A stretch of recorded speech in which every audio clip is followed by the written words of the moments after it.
महाराष्ट्रातली जी लोक बघतायत आज, ह्या पोरांचा दोष काय आहे की ज्याचा आई आणि वडील त्यांनी कुणाच्या वाढल्या पाचोळ्यावरती पाय दिला नाही, त्याच्या डोक्यामध्ये सकाळी 6 वाजता तुम्ही ग्रहण करताय, त्याच्या आईच्या आतड्यात पाय घालताय.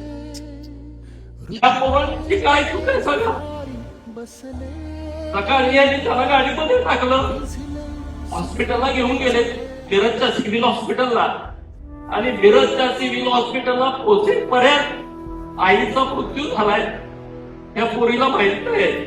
मन असं छिन्न झालं होतं की असाचा प्रसंग सांगलीमध्ये घडलाय. आई विचारलं असतं की बाबा तुला आता कोणी पाहिजे, तुला इंजेक्शन द्यायचं आहे, बाप आला विचारलं असतं केला.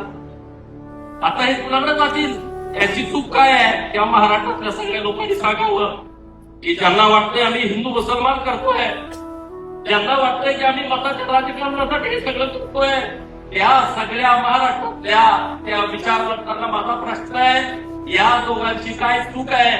त्यांच्या आईची आणि वडिलांची काय चूक होती? आणि त्यांना कशासाठी मारलं, कुठल्या कारणासाठी मारलं? त्यांनी या सगळ्या महाराष्ट्राला सांगावं.